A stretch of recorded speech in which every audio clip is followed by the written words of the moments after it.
baby, we got a wild one for you this week. No edits, diva. So everything I said is staying in. So I'm a cunt. Spilling tea. I didn't spill any tea. Nothing bad happens. It's not even really worth listening. Yeah, so listen, if you watch the episode, great. If you didn't, tune in to hear our voices talk for 45 minutes. It's the sea monsters in the depths of the sea. That's what the episode girl, is. They get down there. Melissa says no, and runs down the hallway, Jerry Springer style. It's Maury Povich that you're thinking of. Oh. Yeah. No, Jerry did it too. Well, Jerry never followed backstage. Well, you're wrong. Maury, it was kind of hard because they had to go up All like right, 5 steps and then run. Okay, go start the show. Oh. Mom! When your first choice is a big old bus, You turn around and boom, you end up with us. sloppy seconds. Oh, diva. Ooh. Hello, fuglies. You We are fugly your goulash ghouls. Sorry. And welcome back to Spooky Seconds. Now you're kind of pivoting to sort of like a bawdy variety show host. What'd you say about my body? I said your voice is pivoting in this way where because it's like it's just so slow. well, welcome back. There's your goulash ghouls. Welcome back to your. We are your goulash ghouls. All right. We're back. Singular sensation. You really caught up on that. And I got to tell you, though you don't want this to be true, this right here, honey baby diva doll, this one right here, she's the 300th episode. Gong gong. A shocking surprise. On the 300th day of episodes? Sloppy, we reviewed a Dragula episode that we hated. Motherfucker. We got on this Zoom. When we're going to be shady, we got on the Zoom and immediately we're like, that was bad. We didn't like it. I gotta say, just want there to how be are we like 5 seasons in? Oop, let them know. Tell them how 5? you feel. Wait, 1, 2, 3. 4, 5. 4. Everybody in the car. Titans. Now come on, let's ride. And Resurrection, or was Resurrection 4? Yeah. Anyway, 5 seasons in, and they still can't get a like by the 5th season. Not to compare it to RuPaul's Drag Race by any means, but it's the only thing that you can really compare it to as a drag competition. Well, there's also what's the one? The Mas Draga. La Mas Draga, and there was the Switch. That This Swish. And then there was also the German show that Heidi Klum Camp did. Wanakiki. Camp Wanakiki. So there And are then other things to compare it to, but I mean, on its Yes. scale, I would say it's second to Drag Race, basically, and it's so bad. By season 4, Drag Race was like on its feet going, and it had the formula figured out. And for some reason, I don't know. Sorry. I know we're not editing this episode, so that I guess will stay in. Last week, the Ugly Ladies of Wrestling took to the ring to show off their sparring skills. That's right. And honey, that was some rehearsed violence, baby. Come on, rehearsed violence. They got it Even together. with the Boragon, there was still some twink drama, but we mostly avoided that and got to see all the dolls throw themselves around the ring. Melissa won the challenge. Coco let us know someone is out there to get her and is sabotaging her. And she thinks it might be Eva Rojoso. And shocker, we have a double save. I will say, wait, she thinks it's Eva or Hoso and they're in the bottom? No, they're just in the bottom. That's just what the outline says, but they were just in the bottom. Yeah. Someone's out to sabotage her, and Eva and Hoso were in the bottom. She thinks it could be anyone. She thinks it could be anybody. I, again, am confused about who or why someone would want to do that, like to throw her under the bus, especially after this episode where everyone's saying, your shit isn't even ready until the day of. Like, who's going around your back doing that? And shockingly, the sabotage storyline is dropped this episode. It's gone we don't now. talk about it now. Though it was exciting. Let's be nice. Okay. So, no, I'm saying I wanted that sabotage. I wanted to hear about the sabotage. I wanted to hear about it. Yeah, because it was the second time that they mentioned it, because the first time was in the Ghouls and the D&D episode. That's right. Okay, so this is episode 7. Okay. This is Sea Monsters of the Depth. So when we come back in the boudoir, Melissa is excited because she's got that win. And Astrid is the only person who hasn't yet won a challenge. But she and Melissa now feel more bonded. They had some beef, but now that they got to beat it out of one another in the wrestling challenge, they're like, okay, I see you. Or so we think. Okay, you better stir that pot. I'm not stirring nothing. Last week when Eva and Hoso were in the bottom, it wasn't required because it wasn't up to the winner who went home, but Eva launched into a very big dramatic speech convincing everyone why she would stay or why she should stay. But meanwhile, the Boulets are like off having a cigarette or whatever, making their own decision. Yeah. But in that impassioned speech, Astrid thought she caught a little shade. Because Eva says something about talking about production. Talking about production and the way then they talk to production as well. She's like, I treat everyone kindly, unlike some of you. I don't know. I mean, it could have been subtle shade, but like, it didn't seem straight on directed at Astrid to me. I call shade. I call shade, honey. Okay, so then Eva, of course, comes back in. She's like, look at me now, honey. They didn't drop me. And she is milking her moment. She's up there telling stories, telling lies, talking about how, Hoso, when I heard that sound and Hoso dropped, Eva was really fabricating a narrative here. Mm-hmm. And Which I loved. Did you clock that Coco kept looking at the door like, there's no way they kept Eva over Hoso? Yeah, I did clock that. And then when Hoso walked in, she was like, I knew it. You fucking theater kids. Exactly. And then they used the theater kid on her over and over and over again. Well, I don't know. Has she ever played Mr. Dusel? I don't think so. And that is the highlight of an actor's career. That is when you get to play not even a secondary character, maybe even a third-dary character. The word you're looking for is tertiary. A tertiary? Yeah. Like, maybe for the holidays, I'll give you a topiary. But you're like, honey, with all the good I got at my house, this is a tertiary gift. Okay. Hoso comes in. She goes, psych! And then she kisses Astrid straight on the lips. Right on that fucking mouth.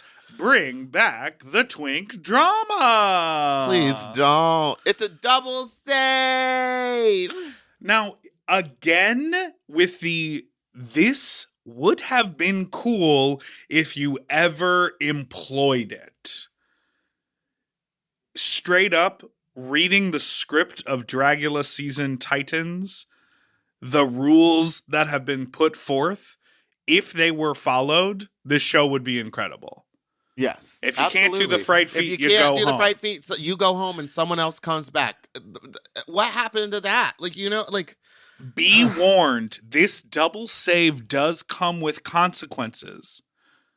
What are the consequences? Show me the rule book. What happens? Are they going to be striked points automatically? Are they in the bottom automatically next time? What are the consequences? It doesn't matter because they're just fucking making it up as they fucking go. That's right. Okay, so then they all go upstairs and they learn about what the challenge is this week. Tell us where we're going this week. This week, we're taking a deep dive into the deep, dark depths of the 7 seas for our Sea Monster Challenge. 80% of the Earth's oceans are unexplored and covered in complete darkness. They need to make a look inspired by the depths of the sea. Okay, I heard that and I was like, oh yeah, cool. And then I listened, I comprehended. 80% of the Earth's oceans are unexplored and covered in complete darkness. Do you think about that ever? I think about that all the time. I constantly wonder why we spend so much time and money trying to explore outer space when we don't even know what's happening on our own planet. We need to take it to the base, not outer space. Let's go to the no need to go the up. Ocean we floor. Need to go down. We need to go down. Well, as we all know, it's time for us to go down. I am down, actually. I've lost a little weight. Okay, so whatever they say, whatever your demented minds come up with, be sure to make it terrifying. Okay. Now, if you were to do this, we'll do that later. I don't think of you as terrifying, but anyhow. I'm not. Let's just talk a bitch. before we take a break. Let's talk about the fright feed. The fright feed. So the fright feed takes us to the wonderful 17 rooms in Fullerton, where you too can compete for $37. All of these activities are available for us. Should we go do them? So they are going to be drowned. They have to crawl through a watery pipe and then enter a weird room, like tube pipe that kind of lowers you down and lifts you up. This one actually kind of seems scary, but I can't get past the fact that this is like just an open to the public thing that anyone can do. Of course. But for me, the challenging and awful and whatever scenario is, like I'm looking at the website. Sorry, I just got so distracted and said words that didn't make any sense. But I'm looking. It's called 17th Door, and I'm looking at the website. To me, the thing that I butt up against the most when I listen to these fright feats is what they describe is not what they do. Like they were you'll have to crawl through this pipe in order to blah blah blah, like all this stuff. I'm like, just if you look up 17 rooms, there's people doing these activities like smiling and laughing. Just say. Also, you keep calling it 17 rooms. It's called the 17th door. I don't care. Just say you're gonna have to hold your breath underwater. Like, you can describe that in a ooky spooky way, but I thought they were going to actually have to crawl through a bunch of pipes. They crawl into one pipe, they sit there, it's lowered underwater, then they have to figure out a combination. And I was like... No, there was no combination. They were all fucking fidgeting with that and not actually doing anything. Like, none of it made sense. Yeah, and they all passed. Good for them. So do you think when they were in the boudoir afterwards with the towels, it was all acting? Yeah, unless they were still wet from driving from Fullerton to wherever their studio is. Because that's the other thing. If the fright feat is not taking place in that studio, how do you know if someone fails or not? Kick them off. If they fail, kick them off. Do what you said you were going to do. Next, we'll be right back after this break. Yeah.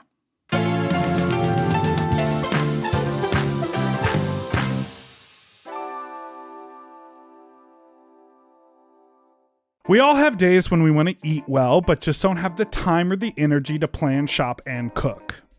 That's exactly where Factor comes in. They deliver fully prepared meals designed by dietitians and crafted by chefs right to your door. With Factor, you can stay on track with your nutrition goals, whether that's high protein, balanced meals, or overall wellness, without any extra effort. The meals are fresh, never frozen, and ready in just 2 minutes, which makes it easy to fit into your routine. You know, I love coming home after a long day and having a tasty and filling Factor meal. It's waiting for me, and I don't have to worry about shopping. It's quick and easy, and one less thing I need to think about when I get home. You know, I'm feral for fish right now, and I always get my fix with Factor. I recently had their scampi-styled shrimp and salmon, and let me tell you, it did not disappoint. So get Factor today and start enjoying delicious and nutritious meals. Head to factormeals.com/sloppyseconds50 off and use code sloppyseconds50 off to get 50% off and free daily greens per box with new subscription only, while supplies last until September 27th, 26. See website for more details. That's factormeals.com/sloppyseconds50, like the number, off. Sloppy Seconds 50 off. Do you want to improve your sleep? Well, listen up and get a Helix. Whether you sleep on your side, your back, your stomach, Helix makes premium mattresses that are designed to fit your specific sleep style. You know, now that it's spring, why not upgrade your sleep game and get a Helix mattress? And you know what? What? I can guarantee you that they have a mattress for you with over 20 different styles and models for you to sleep on. I love sleep. I can't get enough of it. And I love my Helix mattress. So ever since I got the big and tall, I know we go on and on about it, but it's a perfect fit for me. I haven't had a mattress before that I was able to select a model from, and I'm so happy I got to do that with Helix. And I, too, have the big and tall model, and it's perfect for my big and tall body. I loved it so much, I got a second one from a guest room. True. Yes, baby. And the people are sleeping great in there when they eventually do sleep in there. Best of all, Helix delivers right to your door with free shipping in the US, and you can get a 120-night sleep trial to make sure that it's right for you. You also get peace of mind because Helix mattresses are backed by a limited lifetime warranty and have been recognized by experts at places like Forbes and Wired. And me. I am a sleep expert too. Period. Go to helixsleep.com/sloppy to get up to 27% off site-wide during their Memorial Day sale. That's helixsleep.com/sloppy and make sure you enter sloppy seconds after checkout so that they know that we sent you. helixsleep.com/sloppy. Get yourself a Helix.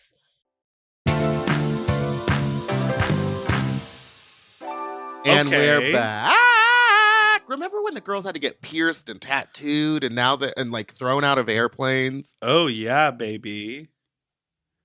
Okay, Ken and Israel are there. Oh no, we're not doing that. Well, you don't want to talk about the pillows? I do want to talk about Ken. Hi, Ken. You probably don't listen, but big fan. I loved you on Go for the Gold. Big fan, baby. Big fan. Big fan. Huge. Okay, so now everyone is I would back. like to see that tentacle fully extended. And now everyone is back, and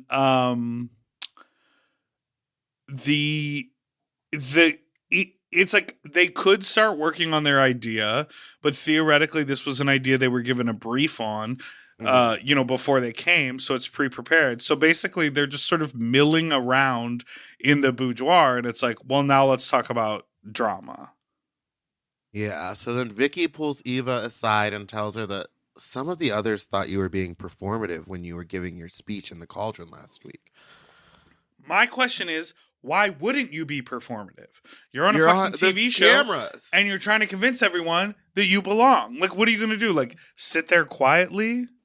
I guess. I mean, that's what Vicky's whole approach is. Sit there quietly. From Rent? Sit there quietly? What does he say? I don't know that one. Live in my house. Yeah, and then he says, "Watch A Wonderful Life on TV. You need somewhere to do it." It's the Tay Diggs. See, I am a secret Tay Diggs Rent stan. I like the capitalist character. I don't like whatever he did to Idina Menzel. He ruined that woman for a couple years. I'm glad they're divorced. Idina Menzel, 50 years old. I Googled it for you, and you keep telling it back to me. You're welcome. So Okay, Melissa and Coco are just over the drama. They've been since week 1. They're saying, why is the drama not exaggerated? No, that's you saying that. Yeah, this is my question. Every single week we've talked about drama. None of it's ever good. None of it's ever good. None of it's ever juicy. None of it's ever like, you bitch, you stole my thing. Like, it's all about like, slights and microaggressions. Literally today on this episode at the very end was the first time we got real TV drama. Yes. Thank you, Melissa. And thank She you, knows what Victoria, she's doing. shockingly. Oh, yeah. Oh, I also love, because those fights are clearly way longer, but the way it was edited, all of a sudden it went from everyone fighting to Victoria just being like, I don't want to see you go. Like, she just was crying all of a sudden. Totally. Did you notice that? It was so funny. Yeah, I think you're right. The drama should be about the sabotage. Like, we should get back on that storyline because it's interesting. It could even be kind of funny. You could put behind it some of that, like, ooky spooky music. It would be like, and like have her trying to figure out who did it, making it like a game to try to figure it out. Like, we still talk about anything. Juju stealing Raven's ring right off her hand. Yeah, it was gorgeous. So, I don't know. Whatever. Coco is exploring a seahorse idea for Isn't that what she said? It was like a seahorse? Yeah, it was supposed to be, by a seahorse. Now, how funny would it have been if she went out there with the full, like, male-presenting drag but was pregnant because male seahorses carry the babies? Honey, you And did then that she years squirted ago out in a your little Vanity baby. Farm cover. Yeah. Male presenting. Hoso's doing a hagfish, which I had to look up because I had never heard of a hagfish. But Mama, I am a hagfish. Honey, she's I am also her. She is shocked that no one knows what a hagfish is. But also, shouldn't we not say hagfish? That feels like a double insult. Vicky is one-upping her sea monster from her previous season, and she really does. Like, she goes full movie production sea monster. Shape of Water, baby. So then we get a little montage where the clock goes around, and then we're back in the same room the next day in the boudoir, and they start to talk about who's going home, and Eva brings up these consequences yet again about the double save. She's like, well, if the consequences are happening, and I think what's going to happen, which I guess the assumption was 2 people were going to go home this week. Yeah, I think so. But, like, that never got explored. So then they were like, okay. Oh, yeah, she was saying, like, if I do the math right, we're here for this many weeks. This is how many episodes. 2 were saved. But that was never said. So Right. I don't know. So Astrid says Vicky and Coco will be joining her in the finale. they asked the room, who's your top 3? Who is your top 3? Coco? Coco, for sure. See, to me, a top 3 is like, you did well in the competition. You're a charming character on TV, because this is not a pageant at a theater or purely based on like looks and Instagram photos. Like, this is a TV show, right? So to me, I would have liked Coco and Melissa and like Hoso. Like that. I was like, that's a great top 3. Yeah, because... Oh, but no Vicky?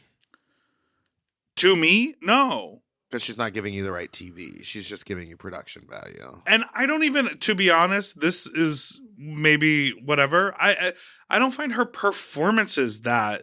Oh, no, they're not great. So, like, I'm like, put your shit on Kendra Onyx. Yeah. Who I saw at brunch this weekend. Baby, Like, she shook the building.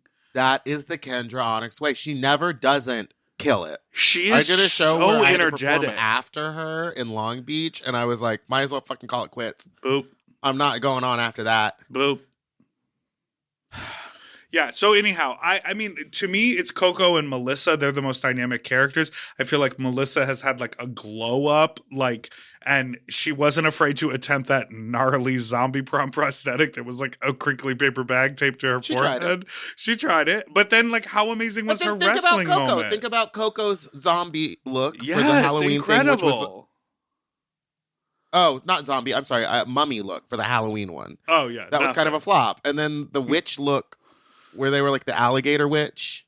Oh, yeah. That wasn't Kind of really flop. it either. Yeah. But she's been on an upswing since Dungeons and Dragons. But like, I come from the world of like when Jinx Monsoon was in the top 3, and then I'm like, I want to see.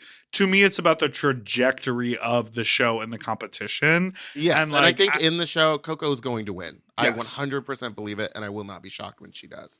Okay, so Astrid says it would be Victoria and Coco would be joining her.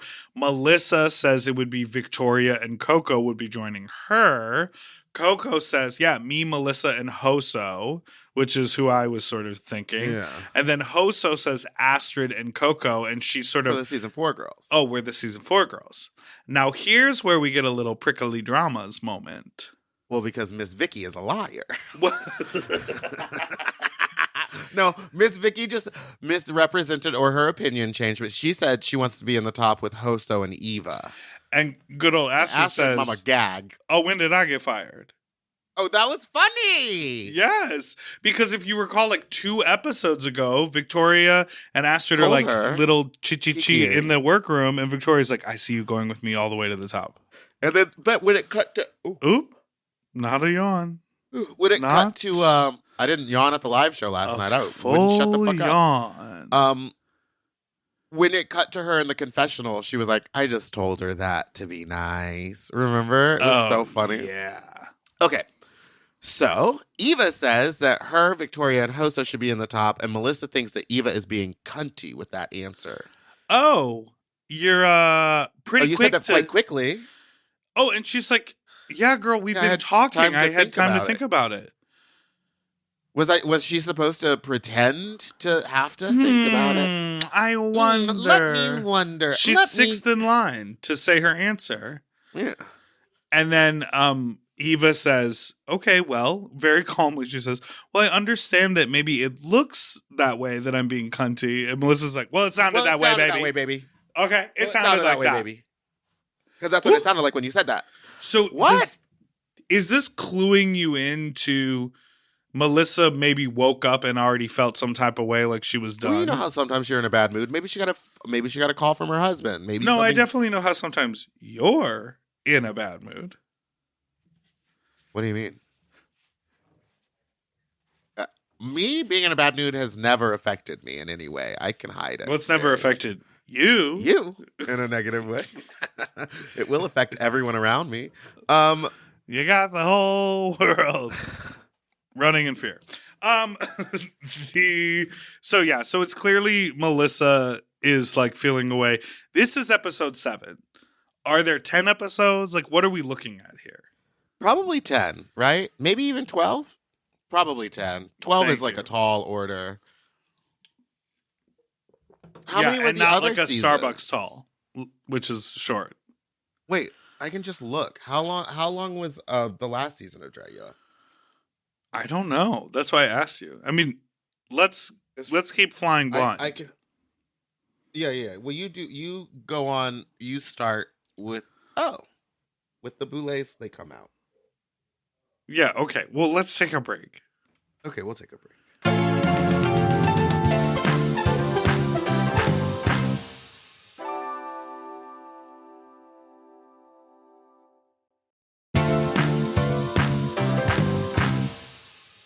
Okay, it's 10 episodes. We're back with only 2 more episodes to go after. No, that would be 3. If 3 this more. is 7, then 8, 9, 10. All right. 3 more, which would make sense to get to a top 3 or top 4. Yeah, and then get us all the way to the new year. All right, so the Boulets come out and they're in To a pale RuPaul green silk robes, and their hair is stunning. oh yeah, it's like structured. It has that black streak, very similar to their video message hair, and it's got that good flip in it. That's very But it boudoir. also has like the poodle like curls around the back of the head. It's great. It's up off the shoulders, which I love. I did notice one thing, and I don't really care that much, but they're in gloves for this portion. Oh. But when they're judging, they're in nails and have bracelets and necklaces on that I don't believe that they're wearing for this portion. So I was just trying to figure out like when they filmed this part. Do you think for whatever reason due to production they just had to like do them at different times so they made a decision? I don't know. It's just something I noticed that they went from wearing gloves to nailed hands. And the guest judges are Dolly and Saint. Well, here you are. After all this motherfucking Saint drama, now the Diva the doll judging. is sitting there on the judging panel. Absolutely. And why not? She's a former winner. That's true. Doubled 2 former winners. Yeah. Well, look at that. The tide is rising and it's about time to set sail to CRC Monsters. And the floor show begins, honey. First Slay, out Diva. is Hoso, and she is the crustacean hagfish. She's got claws. She's got the girls love the slime. She's got legs. Now, do you think I did like this silhouette. Do you It's think very like a different. PA had to dip into that movie slime and then slide it over each of those claws? Or do you think Hoso took her little crustacean claws and dipped them into a big vat of the movie slime? I think probably she had to do it herself. I think maybe this season they're really tired of her and just like, Hoso, we had to zip you up that one time and we will never forget. So she's really learned to be an independent doll. Okay, Astrid is like an octopus. I loved this. This is sort of like a squid prince. Well, yeah. There's I think like a it was head- maybe like a... Sorry, go ahead. To me, it felt like an octopus that had like tried to be, or a squid that had tried to like become a person in the deep sea and like was maybe a little prince. I liked it. Not like an It was fun. anamorph, but an octomorph. Octomorph, yeah. A squidomorph. Sort of like he had gone to see Ursula and she said, "You poor unfortunate soul, I'll give you ruffles." and a powder blue suit. But I'll leave you tentacles and all of them, but you'll stand up on 2 feet like a fruit. Now, do you think a sorry. squid's brain is in its tentacles? Now, I'll tell you something gross. What? I like squid. I like calamari. And I'll eat octopus at like a restaurant. Yes, absolutely. But Same. sometimes when you get it, if they're feeling fancy, they serve it to you with the head. I won't touch that. And like I got one that felt like they took that whole squid. It was like a little mini octopus, and the way that they did it, they went tss, tss, that much when they seared it on the grill. Like it felt very fresh. Oh God! And I was like, baby, I used no. to go to this place. I It's can't probably do not that. still open. Back when I lived in New York, and they would just grill the squid, like, and it would be kind of like that, but it would just come with limes and jalapeno or Yum. lemon. Oh my God, it was so good because it wasn't fried. Right. It was just, oh, my mouth is watering. Now, oh my God. anytime you I'm mention any hungry. kind of food, you're like, my mouth is watering. I also saw a TikTok that in order to farm, sometimes they say farm, in the wild though, in order to like get those little squids or those octopuses, Seas? poussoirs, Octopussoir. they Did you ever watch Drawn Together? Okay, sorry. You keep going. they have to bite their heads Yeah, because it's the most humane way to kill them. honey, baby. And they immediately lose all their color. Like, it's crazy. Oh yeah, like it's like as if there was blood flow Yeah. that stops. Anyways, that's Astrid. I'd like to bite her head. Now, Coco is in a beard, almost like a King Triton undersea. But then it's kind of like a soldier because there's like armor. It's kind of unclear. It was hot. I mean, she looked amazing, but it was kind of looked unclear. incredible. Yeah. Victoria has the full body sea monster suit on. She did the assignment, and it looks incredible. She Movie definitely grade, did. incredible. Melissa B. Fierce is an iridescent glowing sea alien queen witch lady with a mermaid tail gown. I think that because of the mermaid tail gown, like that distracted from how good the rest of it was.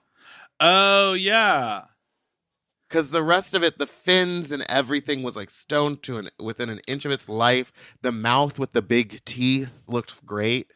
You know, it's so nuts because I kept thinking to myself like, oh, I wonder what they're talking about. Like, because they kept saying, like, this is so good, except, ew, that dress, that gown. And I was like, this looks really cool. Yeah. Like, I really, really liked it. I thought it looked great too. But I don't know. Here's my thing is like, I can say that I didn't love that dress, but like, I don't know what I would do different.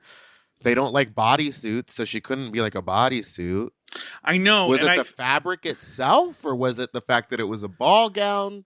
Yeah, that was sort of the challenge that I just couldn't put my hand on because they got really well. Let's get into the judging right now. Or Eva comes out. Eva wins, like literally hands down, hairy arms down. I stopped what I was. I like dropped my jaw and just was like, "What the fuck? Who is this? Who is this?" And when it said Eva, I was like, "Mama's gonna win this one." The makeup was incredible. There were like the gills on application. the The gills face. were so good. The idea that it was a clam was really cool. The fabric was drag. The like shimmery, the sequins, like it was showgirl. And then at the same time, it was like very terrifying. Like it was beautiful and terrifying and looked like something that had not yet been discovered in the deep sea. Like this was it. And then but I think that my all-time favorite look from this episode has to be Mary Cherry's Vampire Beach Party look. Because it was the anglerfish that was out of the deep sea on the beach doing the twists in flats. The Boulets chat, they were surprised. They loved Astrid. This was like probably the best runway ever. Oh yeah. Most dynamic, not fearful for anyone's life falling over in high heels. And it felt like everyone really had a direction and no one missed the mark.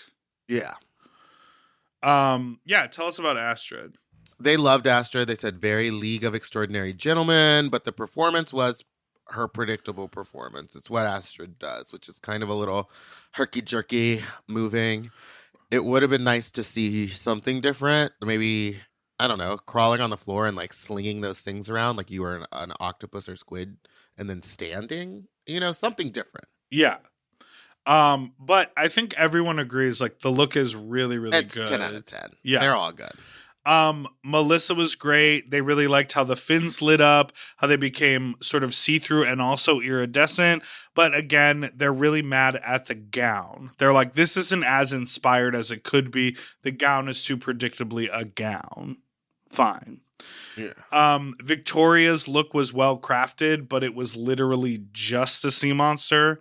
Like she truly looked like the creature from the Black Lagoon. Mm-hmm. And they loved Coco's teeth and beard.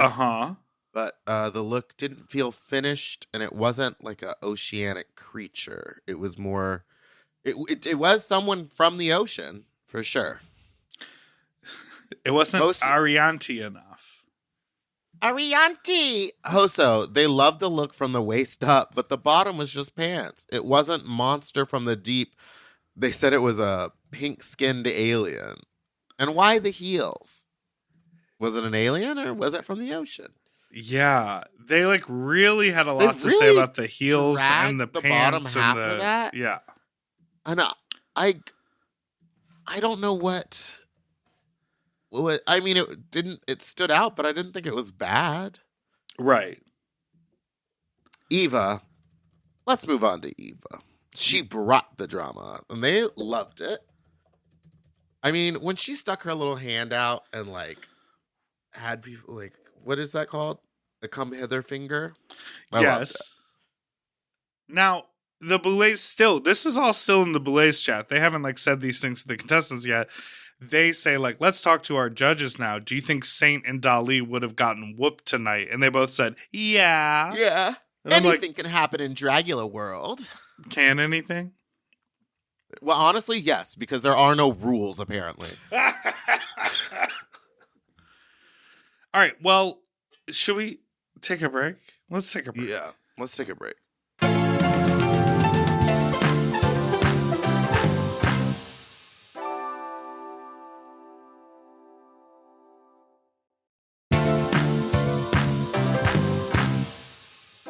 All right, so now they say the same shit they just said in the Boulet chat, but in front of the people.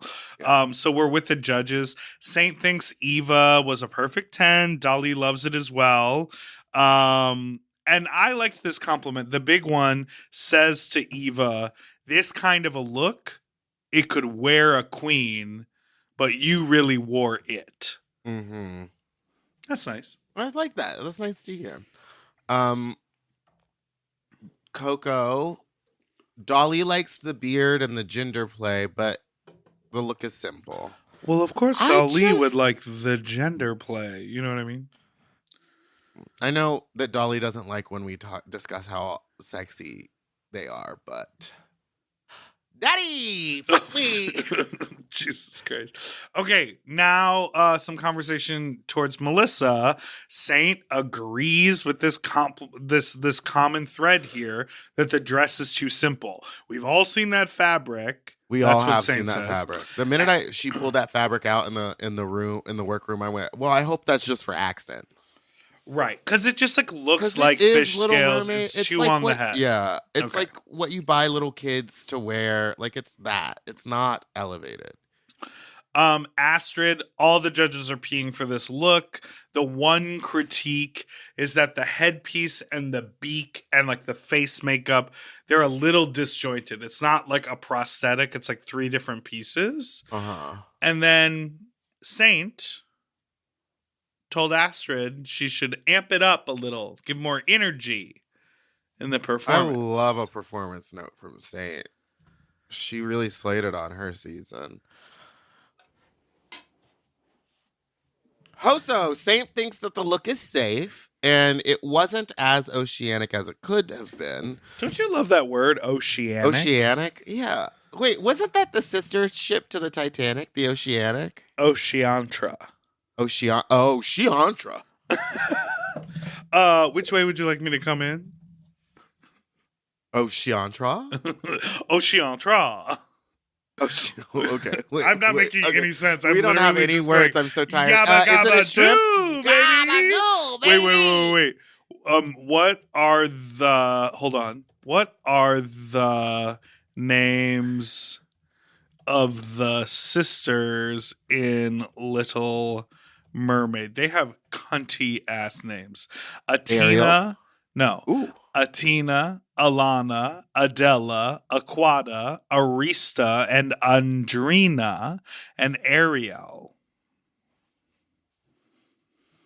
So you know that I went to school with the little girl that the Little Mermaid is based off of, Alminga's daughter, right?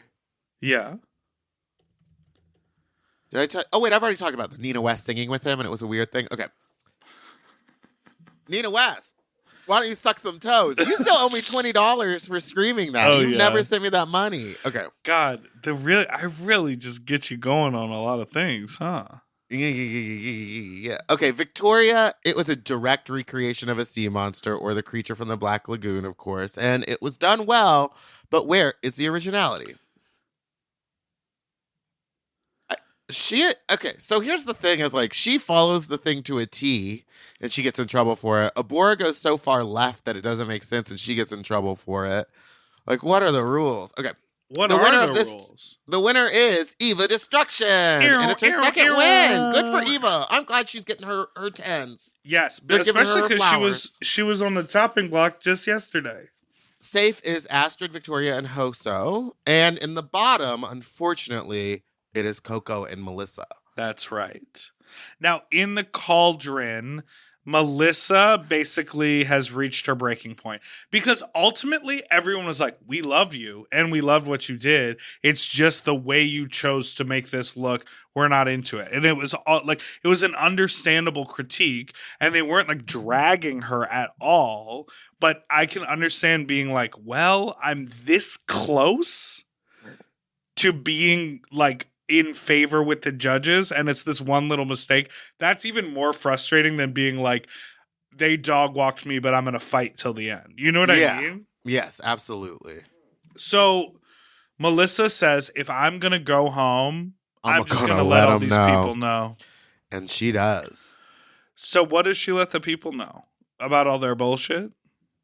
Well, she just starts calling people out for based on of things that they've said off screen, which again is one of the most annoying parts of the show is that they talk about so much shit that we don't see and then they use it as the drama, but unfortunately we don't get to see it happen. So we're just being Right. told stuff that happened off camera.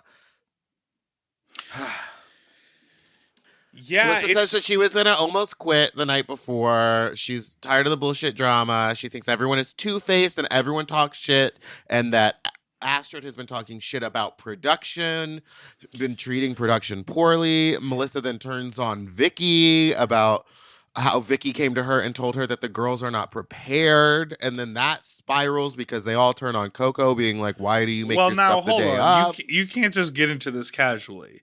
Miss Victoria Black, Miss I don't say anything and let me put these movie prosthetics on my face, gets loud in the cauldron.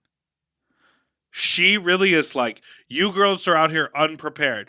I'm supposed to be penalized because I did all my homework and I came prepared. You're making your looks the day of.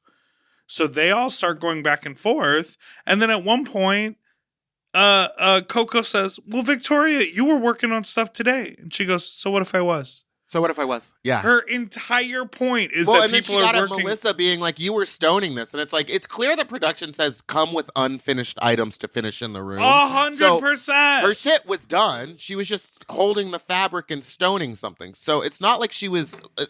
I think there's a difference between what Melissa was doing and say someone else like just getting there and deciding to create the entire costume there. So now you're saying Coco does that? So what you're saying is I don't know because they don't show us. I do know that that is what she did for the mummy challenge. right. So I do know that that is, but also like I don't really care when they're making it. to be quite honest. Yeah, as long as it's cute when it hits the runway. Yes. And then at one point it gets heated. Melissa takes her gloves off, and Victoria goes, "Throw a drink while you're at it, huh?" Sorry. Yeah, I was like, sorry, where is this Miss Vicky been? She goes, "Sorry, I said one shady thing. You can be shady all you want back and forth. You can cause all the drama all you want. Sorry, I said one shady thing."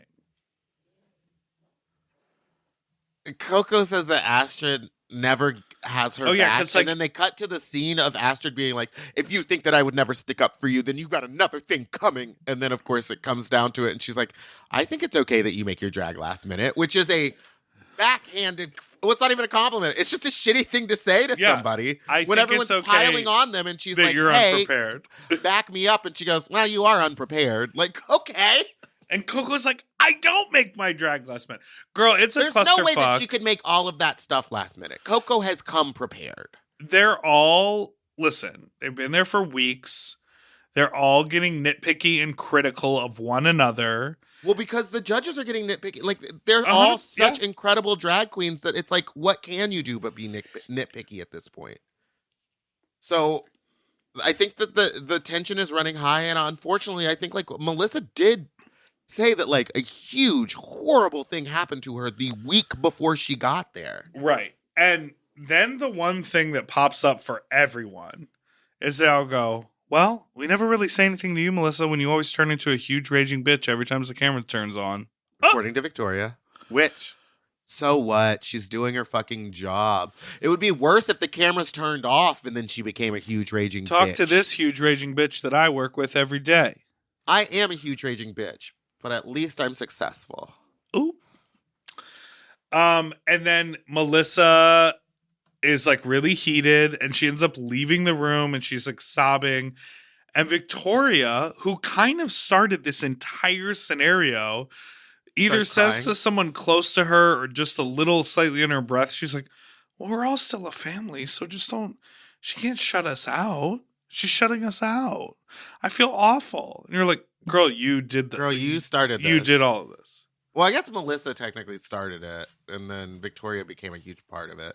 Anyway, Melissa just starts running Jerry Springer style. They had to grab... Casey is chasing her down that hall. She falls and starts crying.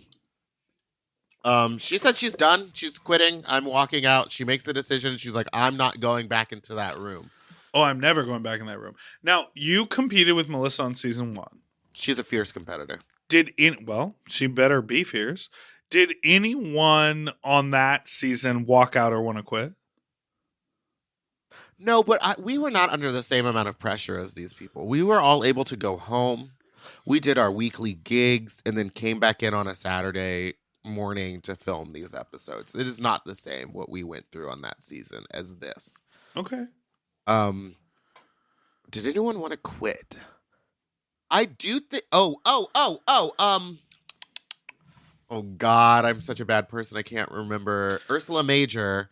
For the wrestling challenge, she was the first person I heard be like, this is bullshit. This is a shit show. I don't want to be here anymore. Like, all off camera, but to the room being like, whatever's happening here isn't a real competition. It's all shit. And then I think she went home that challenge or something. Well, ding dong. You know what I mean? Ringing Coco the doorbell. Says, Coco is like, you know what? We may be in the bottom together, but we are sisters. And so she goes to go check on Melissa in the boudoir. And they talk. She really does, like, honestly give her the best pep talk ever.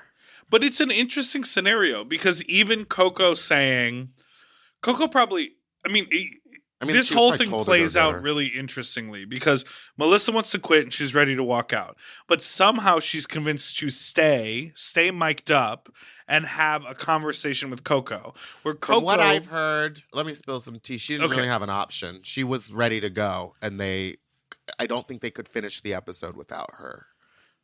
She didn't want to get up on, I don't know if this is actually true, but from what I heard, she didn't want to get up on that thing to get dropped. She was ready to leave right then. Well, I don't understand why they didn't just do the thing where they go like, Coco Kane, you're safe. Melissa quit, but that doesn't mean that you don't have to step your game up. And that's it. Yeah. They wanted the drop. She I didn't think they wanted have the drop. to You know, say. listen. They said they wouldn't pay her? I don't think they get. I mean, I don't think they get paid. They don't get paid per episode? I could be wrong, but I do not believe that they get a per diem for episode or get paid. Uh-oh. Someone call in and tell me that I'm wrong, but I think that they're all doing it for free. Which is someone who's now in the Screen Actors Guild, something I don't think I could do. My union wouldn't allow. My union wouldn't allow. All right, so then Melissa walks up those fateful steps. They say, Melissa. And we all knew she was going to drop, so she dropped. It was so embarrassing that they still did that. Like, let her go. She said she was ready to go. She's up there being like, I know I'm about to get dropped. Right. And so next week there's 5 monsters remaining. What's going to happen? We've got episodes 8, 9, and 10 left. Kelly, can you handle Goodbye, it? Fuglies. Thank you so much for listening to Spooky Seconds. We had such a wonderful time here today. Sorry I'm in a mood. Goodbye. Goodbye. Fuglies. Oh my God. Curious what's going to happen. I am too, but also I'm just like, it's just starting to get so annoying to watch. I'm ready for new characters. It'll be fun to see a new season of Fresh Babies. Fresh baby queens or fresh queens. Because here's my issue, and I was thinking about it earlier. Little baby formaldehyde. Okay, well, let's bring formaldehyde back. Let's bring back all the first homes. I want a pinche. I want a felony. I want a... Oh, Astrid is back. Anyway, here's my thing, is that they have some of the most talented and creative drag performers in America or in the world on this show. Like, these people are creating their own looks, coming up with their own concepts, creating their own art forms. They're not just girls that are getting a bunch of stuff made for them and like showing up and turning it and being like a wonderful dancers. Like, these are impeccable performers and artists, and all I'm seeing is bad fake drama. I mean, so the idea is, Alaska just talked about this on Race Teacher. She was like, the Miss Vanjie character, the Silky character, like looking for a person who is in that mix of the talent and the performance, but also going to give you reality TV drama. But the drama on this it doesn't feel real. It feels overly produced. And then all of a sudden in this episode, there's a real outburst of drama. But there's little clips that they show us of Victoria being a cunt in earlier episodes. Yeah, and why don't we get that? Real drama. Why am I not watching real drama? I'm watching this overly produced twink drama. So we need to write a letter. A letter to the editor. Yes. Well. All right. Thank you so much for listening. I hope you had a wonderful time. We'll be doing these 3 next episodes and then something whatever else. Goodbye.